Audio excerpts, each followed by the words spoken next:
What up gamers, I'm Sir Mav and welcome to another Battlefield 5 video. Just a few days ago, DICE released the second new map to come after the original launch rotation, known as Mercury.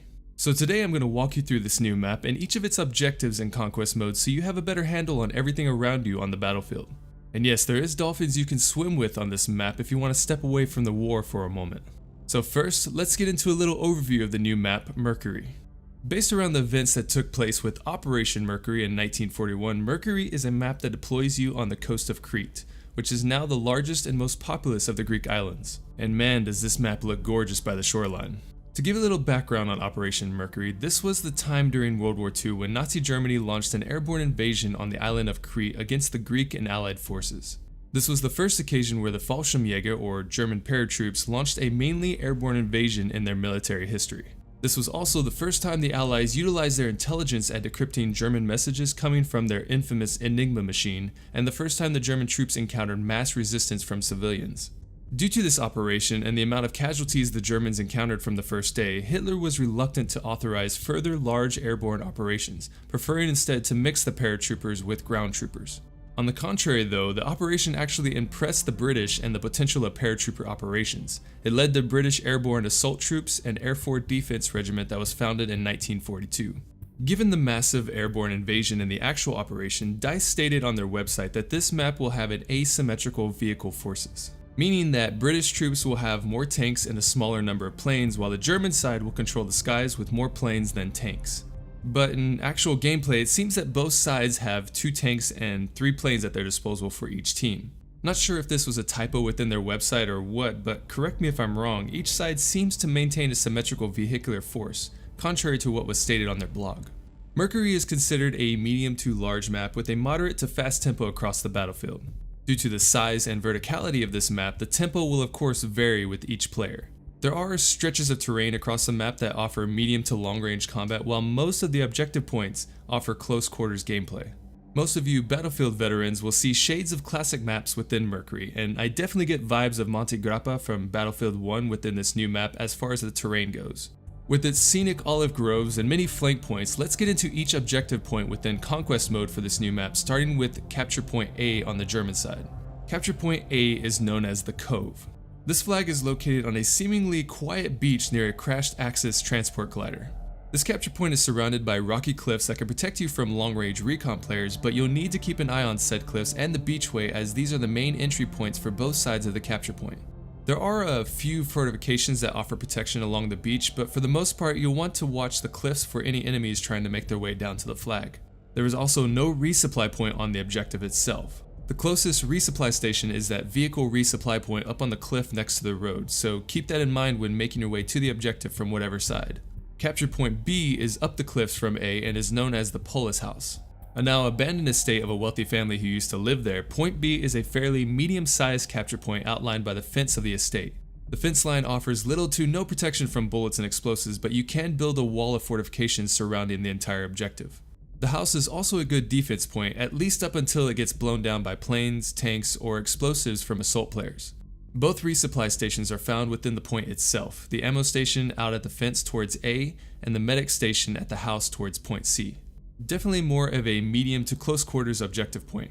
If you're attacking, you can take shots from the outside of the fence looking in as you circle the objective for enemies. If you're defending, you can hunker down in the house and shoot out at the oncoming enemies. Keep in mind though that recon players can snipe you from Capture Point C, and there's a good flanking route at the top of the hills east of the Polis House. Which leads us into the middle ground of the map, Capture Point C, known as radar sites. This objective point is the largest of all the capture points and houses 2 twin radar installations with 1 tall communications tower overlooking the entire point. The point encompasses both radar stations and a nearby building similar to what you would find on the Aerodome map, so don't exactly expect too much cover from this building for too long. Due to it being the center of the map, this will be the main point each team will be fighting over within this symmetrical setup.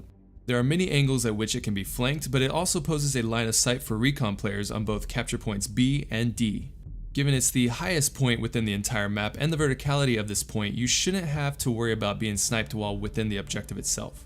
Also, thanks to the hilly terrain of this objective point, there's plenty of cover to break line of sight from the enemy when inside the capture point. Unless you're on the lower end, then anyone from B can take pop shots at you. Capture Point C also comes with both resupply stations. The medic station can be found next to the topside radar station and communications tower, and the ammo station will be next to the bottom radar station. Next up we have Capture Point D, known as the Village. This is a small capture point encased around a small building surrounded by white walls that offer some cover from enemies working their way in. But once those walls and house come down, you and your team will have to build up some fortifications to provide cover from the enemy. Oncoming fire will come up from the hill at Capture Point C, behind the home cliffside towards the British spawn point, and from the other white buildings towards Capture Point E. There are also 2 resupply stations here. The ammo station is directly inside the white building within the objective point, while the medic station is right beyond the white walls outside the point towards E. Which leads me into the last capture point near the ocean, known as the Marina. Capture Point E is a wide capture area that contains a tank resupply point in the middle open area surrounded by the ocean and white houses that overlook the capture point itself. There is one main house within the capture point that allows the allies to keep a line of sight on the other houses. But in between that and the other houses is a wide open beach that offers little to no cover without fortifications built up. Keep in mind also that snipers can also hug the paved jetty towards the ocean across the bay and look into the capture point for some easy kills for those not paying attention. And that is all the capture points in Conquest mode for this map. All in all though, this is a fairly symmetrical map that caters to many different playstyles, whether you're an infantry player, within a tank, or a plane. I do like the design and the different routes that you can take around the map to flank different objective points. I will say though that most of the fighting always seems to coincide within Capture Point C, the middle of the map. So if your team seems to be in a stalemate, you can always take your squad down the beach and push for A to work your way around to B and back towards C. This can be said for any capture point really, as each have a multitude of flank routes you can take. A and E for the most part are limited on flanks due to their beachside setting.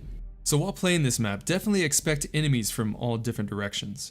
Pay attention to what objectives are captured by the enemy and which ones your team owns so you can have a better understanding of where the enemy team is moving or where they might flank you from. There is also only 2 other weather patterns for Mercury. I didn't manage to capture any in actual gameplay, but the rainstorm was an option when I was capturing shots within cinematic mode. And I have seen gameplay of where it seems to be a grayer, dreary day with fog cover compared to the sunny day that you usually see. So both of these weather options will make it more difficult to see across longer distances, especially if you're a recon player. Oh, and I almost forgot the dolphins. The best place I found these guys to be out at is in the harbor near the German spawn point. Also, fun fact, you can navigate all the way over here while playing Breakthrough on this map by hugging along the beach during the first phase of the match. During Conquest though, you'll need to spawn in on the German side to reach this point. Likely they swim out in the bay on Capture Point E, but I hadn't checked before making this video. So if anyone can confirm that they've seen them swimming out in the random parts of the ocean on this map, then let me know down in the comments below. Overall, I think the team did a really good job with the design of this map, and I just wanted to help out those who are new to the map to get a better understanding of where everything is at. So if you played Mercury already, what are your thoughts on the new map? Does it fit your playstyle, or does the whole thing just not sit right with you? Let me know down in the comments below. But thus ends another full breakdown of the new Battlefield 5 map, Mercury. I'm going to be breaking down each new map as they come out in the future, so if you found this video helpful, give it a like and tap fire subscribe for future content on Battlefield 5. No new weapon coming to the game until June 13th, so be on the lookout for another full weapon review once it's released. If anything else comes up, I'll be sure to let you know. But until next time gamers, this is Sir Mav, signing off.